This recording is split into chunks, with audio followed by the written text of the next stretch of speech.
Bueno, llegó el momento de hablar de historia sobre historia, no historia cualquiera, la historia más importante que es la dominicana.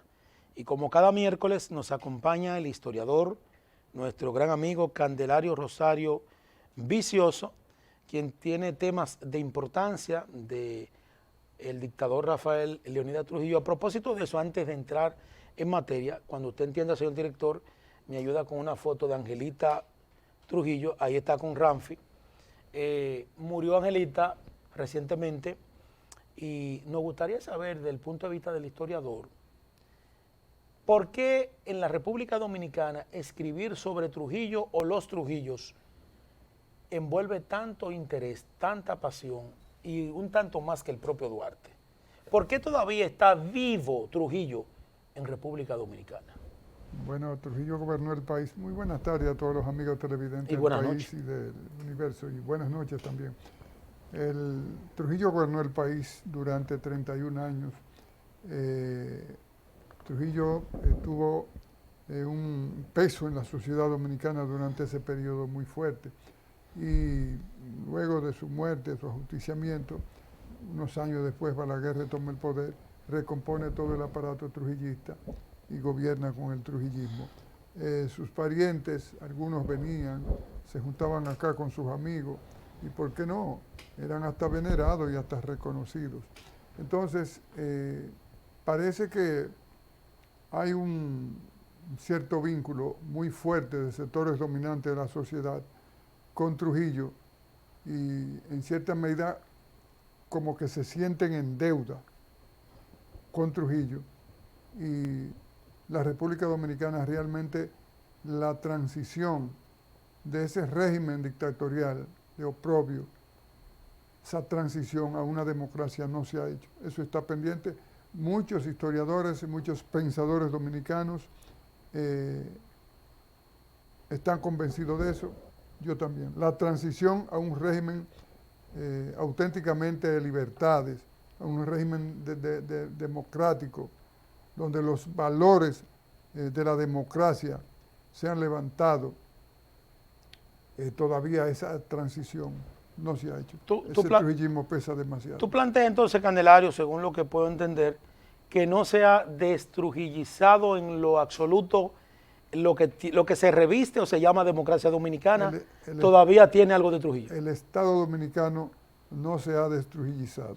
Oye, pero es importante. Fíjate, en las instituciones públicas, con todo y que tenemos ya muchos años de haber salido de Trujillo, de la familia de Trujillo, pero todavía se siguen llevando a cabo medidas trujillistas. Yo fui, no hace tanto tiempo, a la biblioteca del Banco Central a consultar unos libros.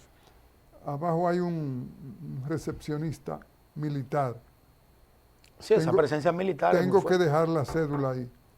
Pero cuando subo a la biblioteca para entregarme los libros de consulta, por lo que pido, debo entregar la cédula también. ¿Por qué la cédula?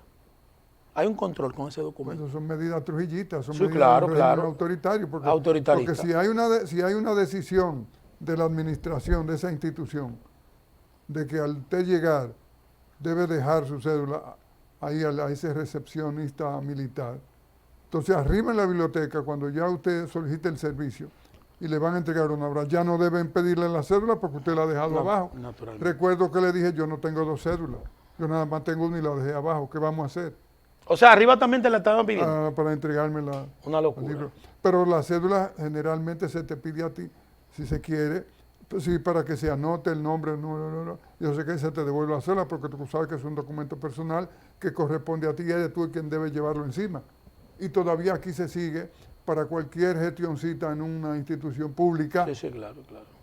Pedirte la cédula. Debe abolirse eso porque eso obviamente viene del régimen de Trujillo. Pero si se quiere que se tome el nombre tuyo y punto, y no, te devuelve tu cédula. Hay sitios que sí, que lo hacen así, te la devuelven. Sí, pero generalmente se te quita la dejan retenida. De trujillista, el Estado dominicano no ha sido destrujillizado. No, tenemos que mejorar muchas cosas, Candelario. Te dije algo fuera de cámara y me preocupa porque hace mucho, yo soy muy acucioso. ¿Qué tan desierto puede tener? Y Ramfi lo ha manifestado en algunas entrevistas diciendo, pero que yo desde niño entro aquí con mi familia y salgo en todos los gobiernos de esta democracia que ustedes venden. Entonces, ¿qué tan claro estamos? Porque hay una ley que prohíbe promover y hablar de Trujillo, pero por detrás tenemos grupos empresariales que despachan con ellos. Que despachan con ellos y también venían aquí, celebraban fiestas juntos Sí, sí. y celebraban actividades sociales como eso de cumpleaños. Y tú sabes que a Trujillo todos los años se le manda a hacer misas acá. Increíble, hermano. ¿Tú estás de acuerdo con que se haga un monumento, no a honrar a Trujillo, sobre los vestigios, lo que ha quedado de Trujillo en San Cristóbal? Tú dices como una especie de museo. Exacto. Sí, sí, sí. Yo estoy de acuerdo con eso. Sí, sí. Pero hay grupos que dicen que no se puede, que... Porque hay unos extremismos acá, hay Pero personas Dios que mío. quieren ser más papitas Más que el papita Papa. que el Papa. Eso, por ejemplo, en muchísimos países, en Alemania, todas esas dramas que se pasó. No hay una de Napoleón, que fue claro, un emperador y con todas sus cosas. Hay uno en Francia. Sí, en emperador.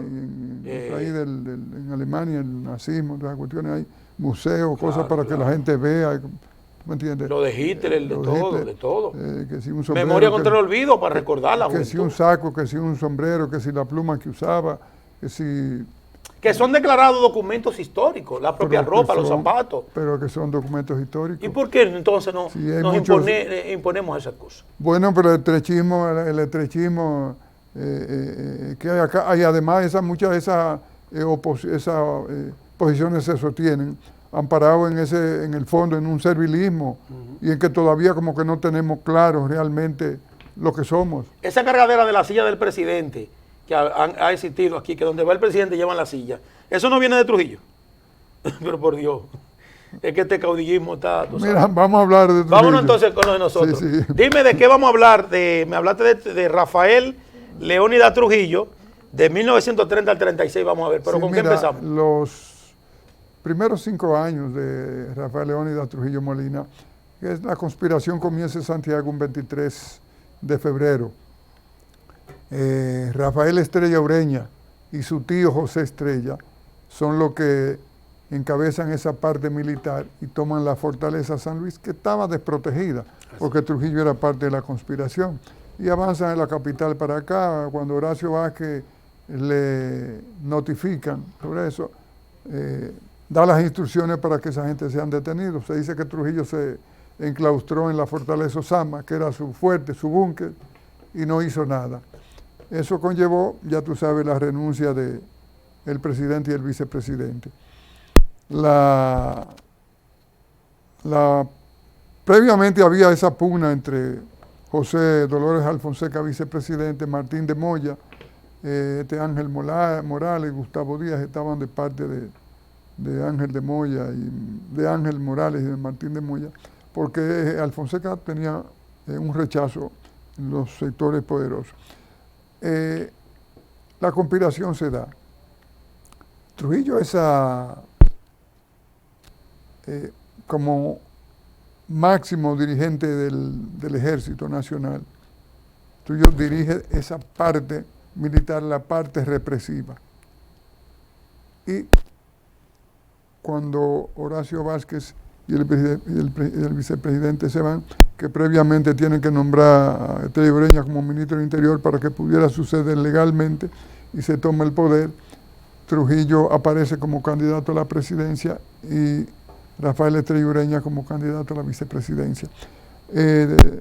Trujillo crea lo que llamaron la 42, que era una banda de sicarios, de ladrones, delincuentes que estaban presos. Él los saca de la fortaleza Osama, lo pone en libertad y los integra a esa banda, y también participan en todas sus manifestaciones políticas, echando vivas a él y exaltando su nombre y venerando su nombre. Trujillo toma posesión. Hay que decir una cosa, que ya en mayo, las elecciones eran el 16 de mayo, ya en mayo. Eso es del 30, de 1930. Sí, la Junta Central Electoral, el Pleno, renuncia porque no habían las condiciones mínimas para unas elecciones libres. Pero ¿qué va? Esa gente le fue aceptada su renuncia y fueron nombrados unos que eran parte de los que apoyaban a Trujillo. Y las elecciones fueron celebradas. Trujillo toma posesión en 1930, 16 de agosto, y el 3 de septiembre viene el ciclón, que fue una desgracia para el pueblo dominicano. Pero fue favorable para Trujillo. Pero fue favorable para Trujillo. Porque él argumentó eso hasta la parte religiosa, que utilizó la figura de la Virgen. Fue favorable para Trujillo porque se hace aprobar una ley donde le dan plenos poderes, se suspenden las garantías constitucionales y él puede gobernar libremente, sin controles. Se dice que eso lo aprovechó él para perseguir a enemigos políticos y con una gente que se dedicaron, siempre aparte del pueblo, se dedican a actos vandálicos, sí, claro. Como quedó la ciudad devastada por el ciclón, lo metió todo en el mismo saco y le pasó el machete, como dice el pueblo ahora. Se dice que ahí en lo que hoy es el parque Eugenio María de Hostos, esa zona por ahí, fueron sepultados muchísimas de esa gente. Víctimas del ciclón, como también víctimas de Trujillo debido a sus intereses políticos, para limpiar un poco y caminar un poco sin los mayores problemas. También en ese periodo ahí hubo una caída de los precios del tabaco, del café, del cacao, del azúcar, que eran los renglones de importación más importantes y que daban muchos recursos, muchos ingresos al Estado. El caso del azúcar, en la intervención norteamericana, que terminó ya en el 1924, ¿verdad? Sí. República Dominicana había logrado mucho dinero, claro, con el control de los norteamericanos, de la explotación de los ingenios de azúcar. Sí, entonces hubo una caída de los ingresos. Trujillo habló con los norteamericanos, le permitieron la suspensión del pago de la deuda para recordar. Ahí toma una serie de medidas que fueron muy fuertes, como la suspensión de la clausuración de escuelas, de hospitales, bajó los salarios públicos, congeló eso de nombrar personas, creó nuevos impuestos, incluso la cédula, sí. De ese periodo ahí, crea la cédula para recaudar dinero, aumentar los ingresos del Estado, pero hizo una cosa, que dedicó mucho dinero al ejército. Claro, ahí está el fuerte. Lo aprovisionó de armas, tomó medidas para disciplinarlo más, para profesionalizarlo más, porque iba a ser la base en que iba a apoyar su régimen. Claro. Ahí mismo, en ese periodo, ya en 1931 se crea el Partido Dominicano. Ese es el partido de Trujillo. El partido de Trujillo. Y en 1932 ya se inscribe en la Junta Central Electoral con ese mismo nombre, Partido Dominicano, y con el lema rectitud, libertad y trabajo, que son las 3 primeras letras de su nombre. Candelario, ¿cuáles eran los 3 golpes? Porque hablaban de 3 golpes ya en la era de Trujillo, de una palmita, de una cédula. La palmita. ¿Cuál era? La cédula y el carnet de la Reserva Civil. El que no tenía esos 3 cosas al día. Yo me salvé de la Reserva Civil porque... ¿Te llegaron a recoger a ti? No, yo era un niño todavía, mataba estaba en mi campo y era un niño, yo tenía unos añitos ahí cuando mataron a Trujillo. Quizás 6, 7 años. Bien, entonces, ahí Trujillo crea su partido para que le sirva a él de plataforma, claro, y mantenerse en el poder. Eso es en el año 1932, ya se inscribe en la Junta Central Electoral. Pero hay un hecho muy significativo, un hecho muy oprobioso, que fue que el 1 de junio de 1930, antes de tomar el poder, elimina a Virgilio Martínez Reina, un poeta, escritor, orador, un hombre colaborador de Horacio Vázquez, su seguidor, que era muy amigo de José Dolores Alfonseca, y cuando Horacio Vázquez fue a los Estados Unidos a hacerse la cirugía de los riñones, Martínez Reina le sugiere a Alfonseca que debía aprovechar y salir de Trujillo. Trujillo se dio cuenta de todo. Y antes de tomar posesión, ajustó cuenta con él. Lo mató a él y a la esposa. Eso fue el 1 de junio de 1930 sin haber tomado posesión. O sea que antes de ese gobierno ya Trujillo ya comenzaba a mancharse para lograr sus objetivos. Porque Rafael Estrella Ureña fue el primer presidente títere de Trujillo. Así es. Después tuvo más. Entonces, ahí comienza a ajustar cuenta con él. Pero, ¿qué hace Trujillo?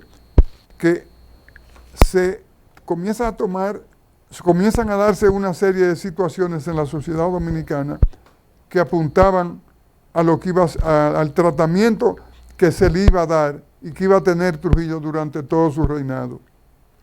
En el año 1936, el nombre de la capital. ¿Lo cambió? El nombre de la ciudad, el nombre de la ciudad capital se le cambia y se le pone el de Trujillo. ¿Cómo era? ¿De Guzmán? No. No, que digo yo, si era Santo Domingo de Guzmán. No, esta ciudad siempre se ha llamado Santo Domingo. Ya el historiador José Guerrero ha aclarado eso y otros. Entonces, ¿Trujillo lo cambió por qué nombre? No, eso es vaina de Balaguer, eso fue después de la muerte de Trujillo, cuando se le cambia el nombre. Balaguer envió un proyecto de ley, se dice que lo envía con Emilio Rodríguez de Morici, se dice que Rodríguez de Morici no obedeció y le dijo al Senado, no le hagan caso, son vainas de Balaguer, eso es la ciudad de Santo Domingo, que como siempre ha sido. Entonces, pero en el 66, en la nueva Constitución, Balaguer aprovechó y volvió, y ahí sí el Senado lo complació y le puso el Santo Domingo de Guzmán. Pero esta ciudad siempre fue la ciudad de Santo Domingo. Pero déjame decir que en el año 1900 se le pone el nombre la ciudad de Santo Domingo, la ciudad Trujillo, pero ya también en la universidad se crea, en ese mismo periodo temprano ahí, se crea en el 37, creo que fue, se crea la famosa Guardia Universitaria Presidente Trujillo, que no, eso no era más que para que todos los estudiantes tenían que ser parte de eso y tener el control de la universidad y de toda la población que iba a estudiar ahí. Eso es para que se vea ya el tratamiento que iba a tener Trujillo durante todo su... en ese periodo también ahí se le da el doctorado honor causa, y también se emite una ley reconociéndolo a él como benefactor y padre de la patria.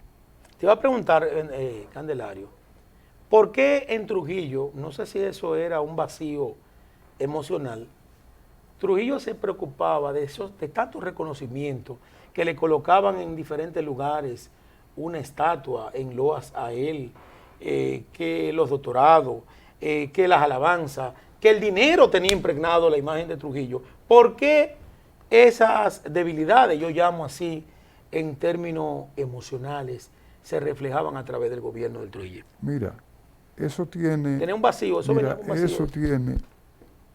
Él personalmente disfrutaba Eso era como un placer para él. Todos esos homenajes, todos esos reconocimientos, pero también eso tiene unos efectos psicológicos en la persona. Claro. Recuérdate que estamos hablando en un periodo de 1930 a 1961. La sociedad dominicana tenía una tasa de analfabetismo muy elevado. Muy alta, muy elevada. Una tasa de alfabetismo muy elevado. Sí. Cuando Trujillo arriba al poder en el año 1930, la República Dominicana era un país totalmente rural. Y las pequeñas ciudades, todos sus hábitos eran rurales. Entonces, en el año 1926 o 28, estando Horacio Vázquez en el poder, se inaugura la primera emisora propiamente dicha, que en la inauguración estuvo Horacio Vázquez presente y dijo palabras. Se pusieron altoparlantes en muchos lugares, en instituciones oficiales, cosas aquí en Santiago, en algunos pueblos del interior, para escuchar la transmisión de la cosa. Entonces, a partir de 1930 comienzan a surgir otras emisoras. Entonces, todos esos medios fue aprovechado por Trujillo y sus asesores para promover la imagen de Trujillo, de su madre, de sus hijos, de la familia. Entonces, eso tiene unos efectos psicológicos y ese pueblo analfabeto, que no sabe leer, que no sabe escribir, tú sabes de los momentos que hablamos en nuestra historia social y política, en cierta medida termina como divinizando y mitificando a esa persona, a esa figura.